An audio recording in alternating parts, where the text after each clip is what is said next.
Hi friends, పెసర ఆవకాయ ఎలా పెట్టాలో చూపిస్తాను.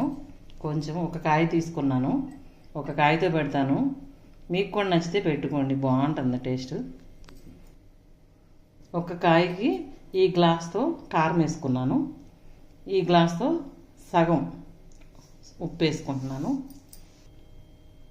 ఒక గ్లాసు పెసరపప్పు మిక్సీ ఆడేసిన పిండి, ఇది పచ్చి పెసరపప్పే మిక్సీ ఆడేసుకోవచ్చు. ఎండలో పెట్టేసి ఎండిన తర్వాత మిక్సీ ఆడేసుకుని ఈ గ్లాసు పెసరపిండి వేసుకోవాలి. కొంచెం పసుపు. ఇప్పుడు దీన్ని బాగా మిక్స్ చేసుకోవాలి. దీంట్లో మెంతి పొడి, ఆవు పొడి, మెంతులు, వెల్లుల్లిపాయలు ఏమి వేయొద్దు. ఓన్లీ ఉప్పు, కారం, పెసరపిండి బాగా కలుపుకోవాలి. ఒక గ్లాసు నూనె ఒక గిన్నెలో పోసుకోవాలి. ఒక గ్లాసు పప్పు నూనె పోసుకున్నాను నేనైతే, మీ ఇష్టం పల్లి నూనె పోసుకోవచ్చు.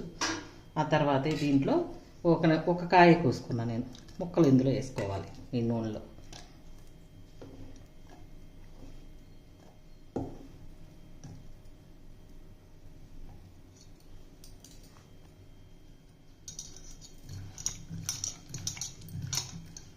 ఇట్లా కలుపుకుంటే నూనెలో ఒక 2 నిమిషాలు ముక్క గట్టిగా ఉంటుంది.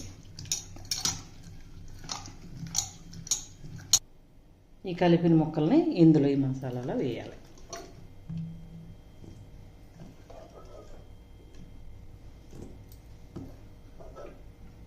నేను ఒక కాయతో చూపిస్తున్నాను, మీకు నచ్చితే చేసుకోండి.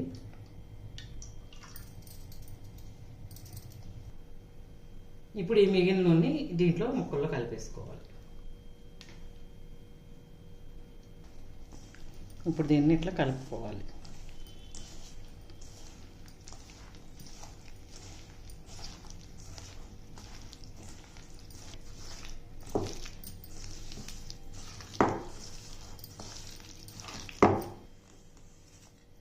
ఇలా కలుపుకోవాలండి. ఇలా కలుపుకున్న తర్వాత 3 రోజులు 2 డేస్లో ఊరిపోతుంది. చాలా టేస్ట్ ఉంటుంది. ట్రై చేయండి, నచ్చితే లైక్ చేయండి, షేర్ చేయండి, సబ్స్క్రైబ్ చేయండి.